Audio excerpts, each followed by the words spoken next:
Si los niños pueden pasar a sus clases, también estarán estudiando la palabra de Dios, porque la palabra de Dios es para todos y cada uno de nosotros.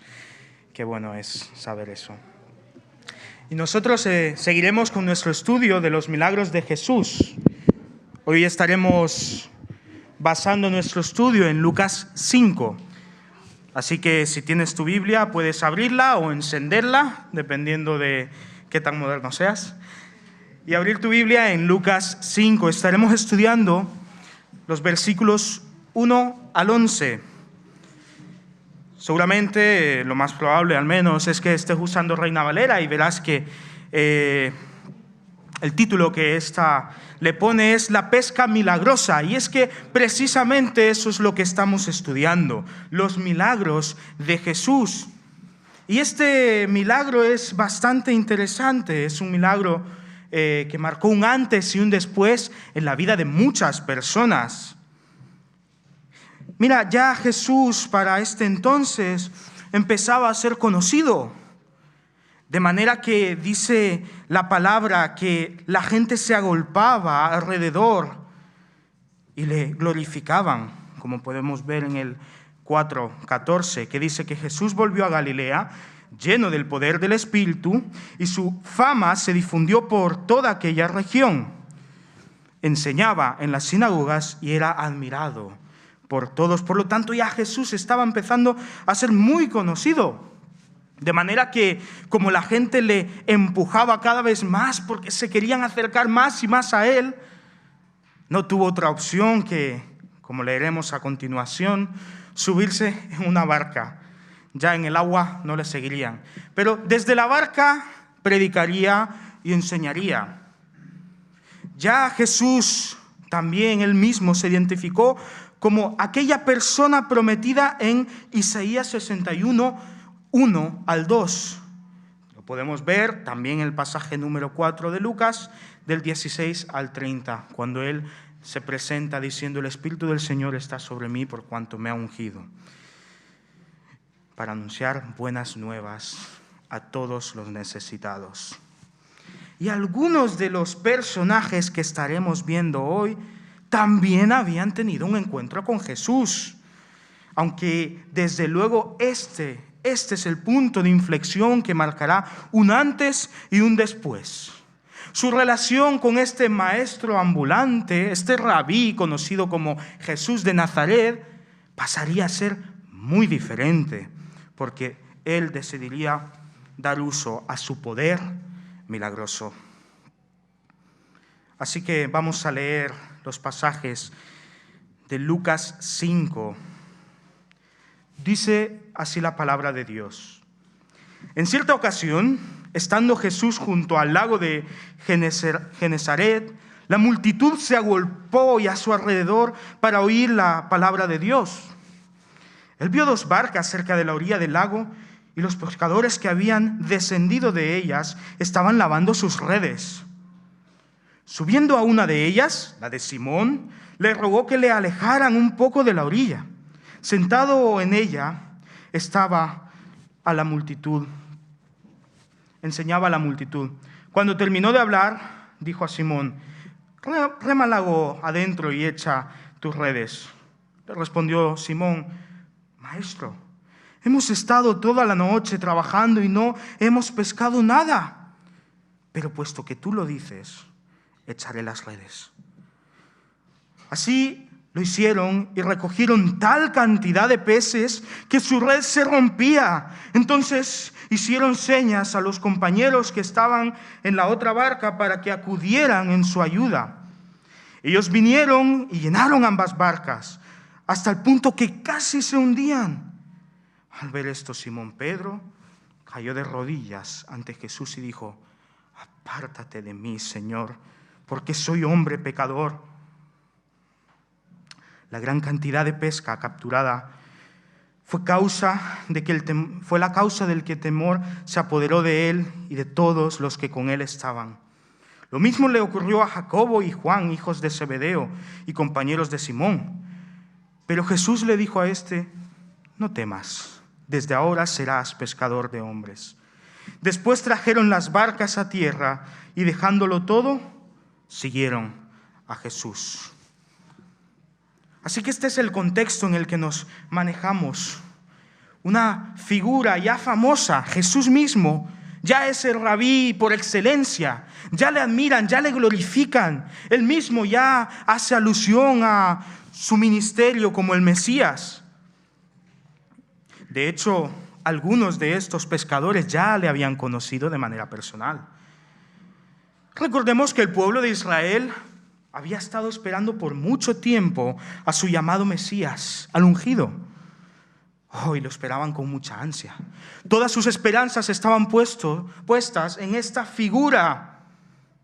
Decían en su mente, en su concepción de la vida, bajo el imperio romano, decían: llegará el Mesías y nos librará de esta carga.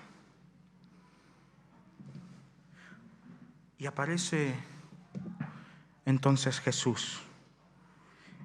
Y ahí, como hemos dicho, en Lucas 4, del 16 al 30, se presenta como esta persona anhelada y esperada. Es interesante que estos pescadores, desde luego, eran muy buenos pescadores. Parece que no, porque no habían logrado pescar nada, pero eran muy buenos pescadores. Llevaban toda una vida dedicándose a esto. Y hermanos, Jesús era un maestro, pero cuando llega y le pide a estos pescadores que vayan mar adentro, se estaba metiendo en el terreno que era la maestría de estas personas. Ellos eran los expertos, llevaban toda una vida dedicándose a ello y pues vivían gracias a esto. Y justo lo que veremos en esa barca es el milagro más grande que podemos encontrarnos. Pero antes debemos apuntar algunas cosas. Mira, sí es verdad que la petición de Jesús no tenía sentido. Los pescadores siempre pescaban por la noche, acostumbraban a hacerlo así. Y lo hacían así y por la mañana limpiaban las redes de toda la basura que podían haber cogido, cogían los peces, los vendían y se iban. Y esa era una jornada normal de los pescadores. Y cuando Jesús encuentra a estos pescadores, están terminando su jornada. Imagínatelo por un momento, no sé si trabajas, no sé si estudias, pero ya estás terminando tu jornada, estás agotado. Has pasado toda la noche, yo soy estudiante, diría estudiando, ya no puedes más, has hecho todos los trabajos que tenías que hacer, con más o con mayor éxito, eso ya dependerá de que también te vayas anoche, pero ya estás terminando. E imagínate, pues los alumnos seguro que se identifican conmigo, que viene tu profesor o tu jefe y te dice: un trabajo más, un par de horas más. Yo creo que saltaría y le diría: no, perdona, mañana. Sí, eso. La petición de Jesús era un poco absurda. Los pescadores ya estaban a punto de irse, estaban agotados. Eran expertos en lo que hacían. ¿Cómo iba a venir este, que sí, que era un maestro, pero de la ley, un maestro en otros temas, a decirles lo que debían de hacer? Entonces dice Pedro: es que hemos estado pescando toda la noche y ha sido una noche pésima. Ha sido una noche con 0 resultados, ha sido una noche perdida, una jornada entera de trabajo para nada. Pero Pedro también dice: maestro. Y mira, no sé si habrán visto mucho los términos que se usan en alta mar. Está pues el capitán del mar, ¿no?, que es el que manda, es el que tiene todas las últimas decisiones. Y cuando Pedro le dice maestro, la palabra que está usando es una palabra de autoridad. Maestro es una muy buena traducción, pero también podría traducirse como comandante. Mira, Pedro, aunque iba a decirle: hemos estado pescando y no hemos tenido resultado, estaba reconociendo que esta persona que estaba delante de él era superior, tenía mayor autoridad, era el comandante, era el maestro. al que debían respetar como tal. Pero eso no le detiene de decir, lo que me pides no tiene sentido. Y ahí viene el cambio importante. Y es que, hermanos, la fe requiere acción. La semana pasada estuvimos hablando un poco sobre la fe y cómo esta persona le pedía al Señor, por favor, salva a mi hijo. Y él le dijo, tu hijo es sanado. Y él tuvo fe, porque sabía que el que tenía delante es el Todopoderoso.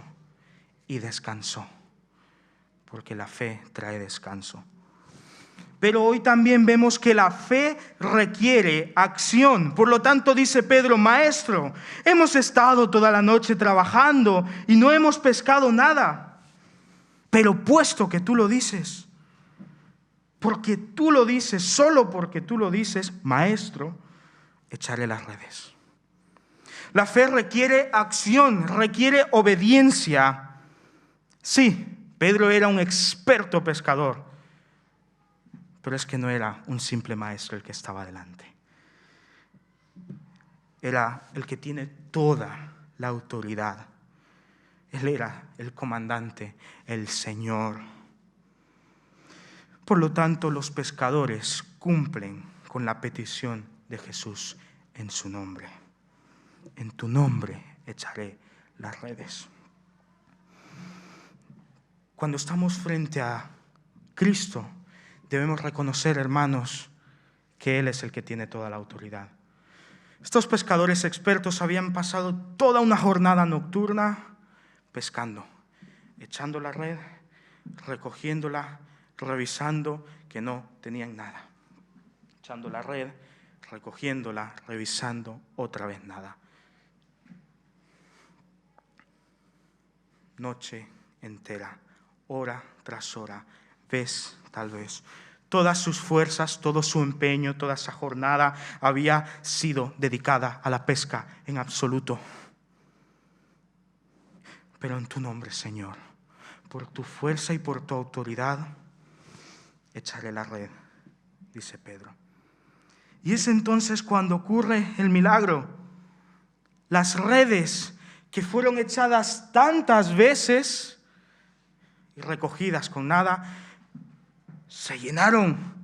Pero es que no se llenaron un poco, no se llenaron a la mitad, no se llenaron ni siquiera de manera completa, se llenaron de manera que rebosaban.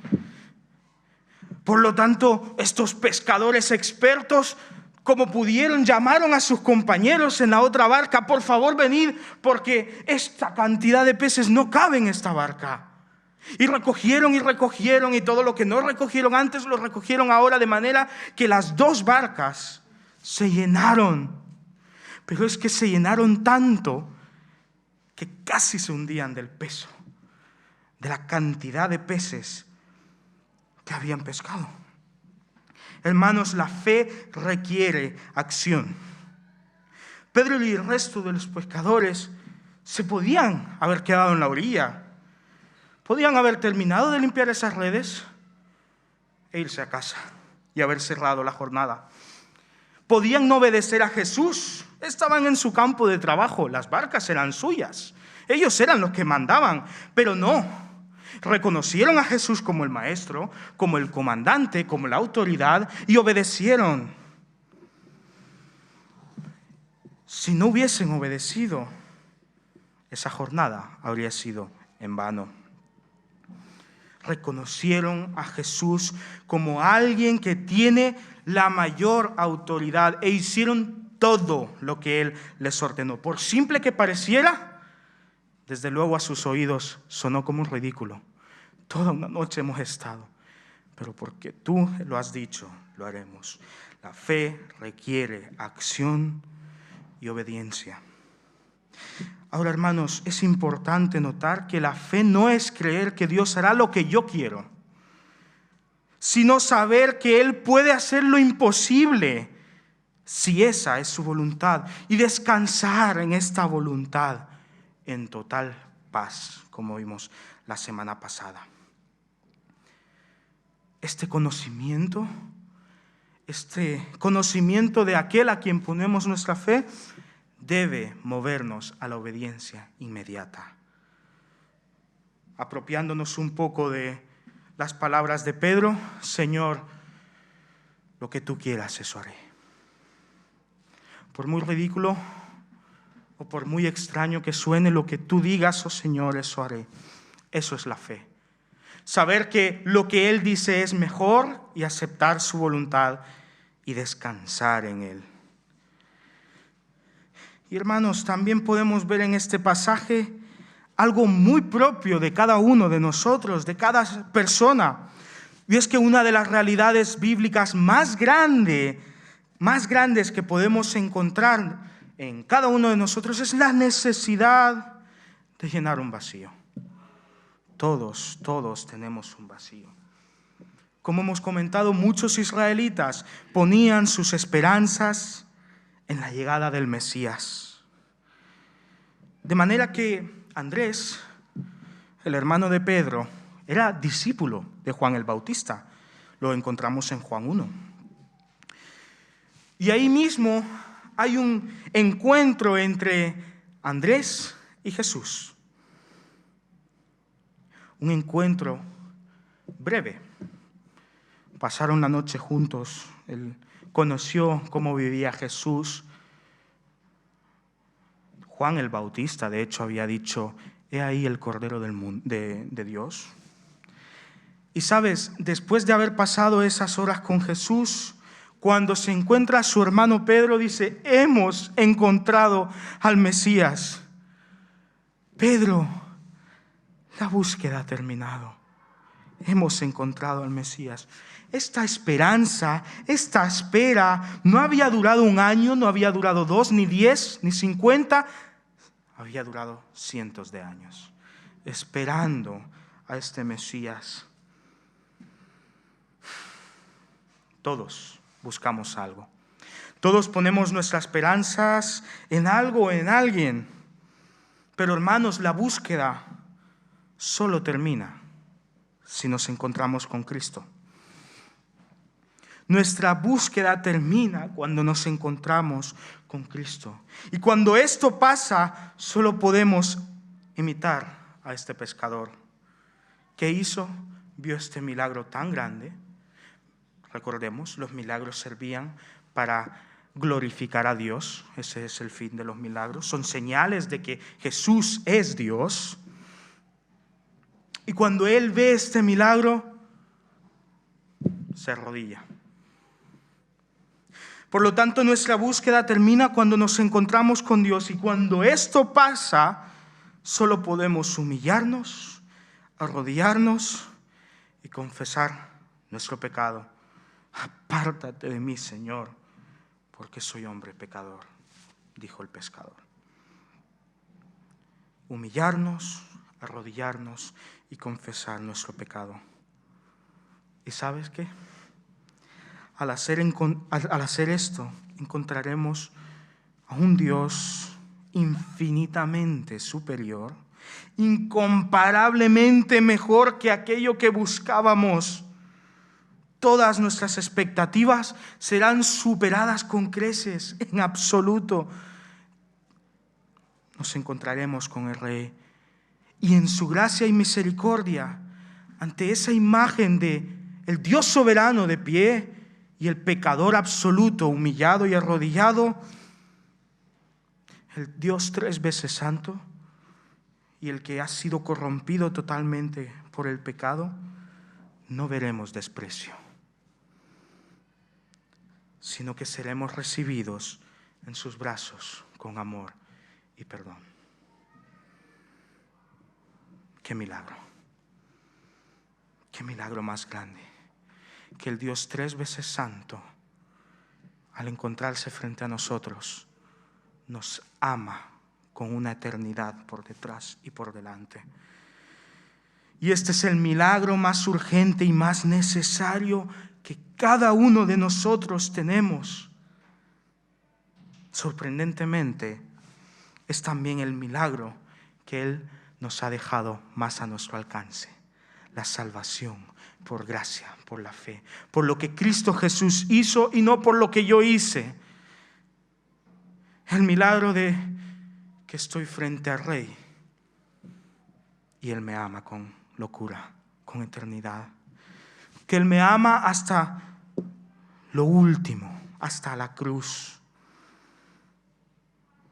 Pedro, hemos encontrado al Mesías, le dijo su hermano. Y desde luego que Pedro también reconoció a Jesús como el Mesías. Tú eres el Cristo, el Hijo del Dios viviente, dijo en su momento. Pero aquí, en esta barca, rodeado de peces, por obra milagrosa, por el poder de Dios, Pedro solo se arrodilla y dice: apártate de mí, Señor, porque soy pecador. Esta es la realidad de cada uno de nosotros. Pero también la realidad es que Dios nos recibe.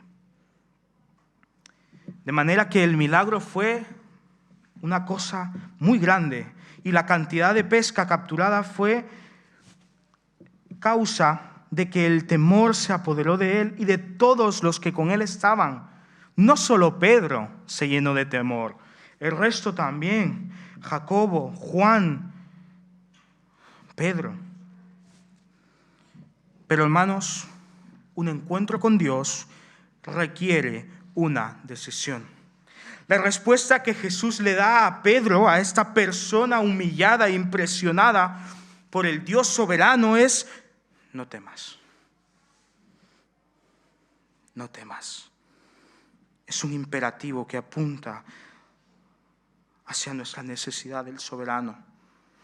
No temas. Desde ahora serás pescador de hombres. Jesús estaba invitando a Pedro a ser parte de algo superior, algo eterno, a ser parte de algo realmente grande. El Mesías ha llegado.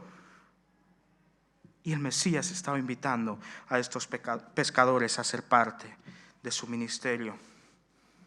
Jesús quería cambiar sus vidas y darle un sentido superior. ¿Sois pescadores? Pues yo os haré pescadores de hombres.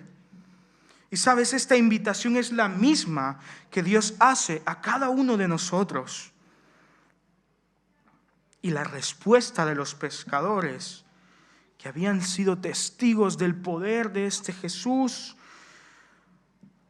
fue la que nos dice el versículo 11. Tras ver todo esto, trajeron las barcas a tierra y dejándolo todo, siguieron a Jesús.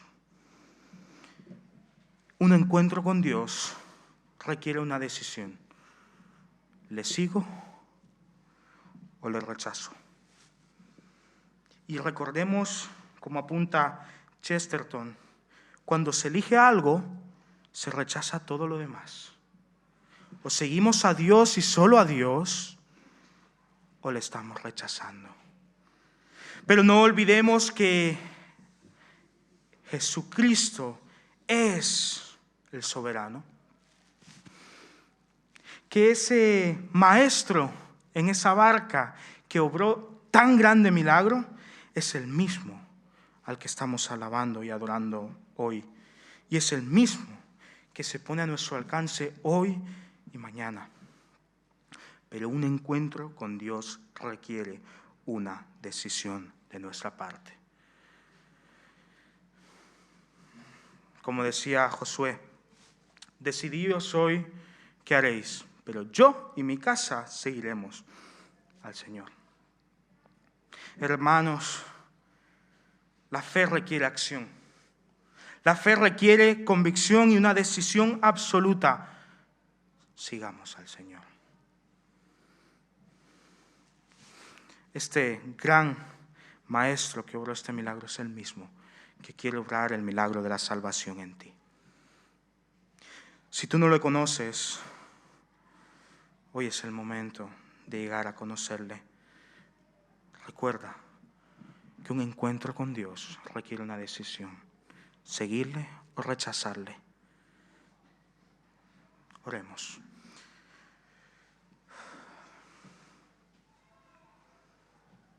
Padre Santo, gracias porque porque podemos sentirnos muy identificados con estos pescadores.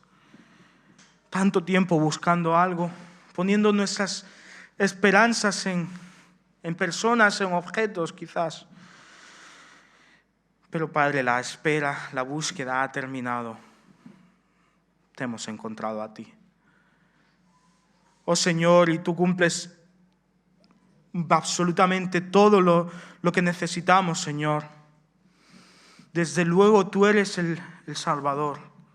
Desde luego tú eres el Cristo. Tú eres el que suple nuestra necesidad. Tú eres el camino, la verdad y la vida. Sí, Señor, tú eres la vida. Pero, Señor, también reconocemos que la fe requiere acción y por lo tanto, Padre, queremos movernos como iglesia. Padre, dinos dónde debemos ir, qué debemos hacer. Padre, queremos obedecerte porque la fe requiere acción y obediencia. Y en tus manos estamos dispuestos a hacer lo que tú nos digas, cuando tú nos digas, sin importar lo que esto sea.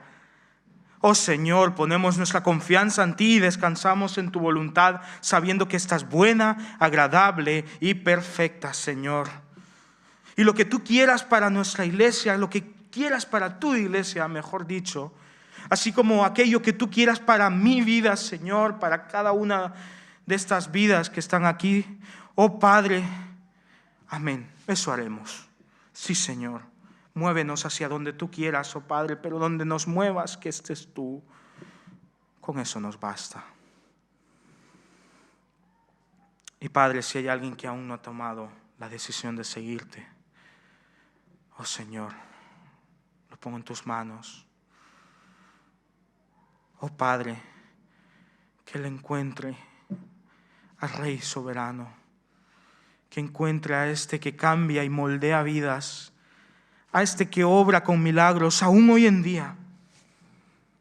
Padre, el milagro simplemente de haber abierto hoy los ojos. Gracias, Señor. El milagro de poder estar hoy aquí. Oh Señor, gracias. Sigue siendo el más grande. Padre, perdona porque muchas veces hemos catalogado tus milagros como lo común, olvidando el gran panorama, que todo lo que tú nos das es por tu mano, Señor, no por nuestro mérito, no por lo que hacemos. La propia vida es tuya, Señor, y nos la regalas día a día. Así que, Padre, como iglesia la decisión es seguirte. Como individuo, Señor, habla a cada uno de los que estamos hoy aquí para seguirte. Padre, una decisión absoluta, una decisión que conlleva rechazar todo lo demás, una decisión por ti. Así que, Señor, gracias porque tu Hijo Cristo Jesús ha hecho que la búsqueda termine. Padre, por favor, mueve nuestra fe, que nuestra fe sea acción y obediencia. Y Padre, nuestra decisión es seguirte a ti. Gracias, Señor, por cada uno de los que están aquí. Bendice sus vidas, bendice sus familias, sus semanas, Señor. Gracias, Padre, porque tu palabra sigue hablándonos hoy en día y porque tú sigues siendo el Maestro que obra milagros en nuestras vidas. En el nombre de tu Hijo Jesús. Amén.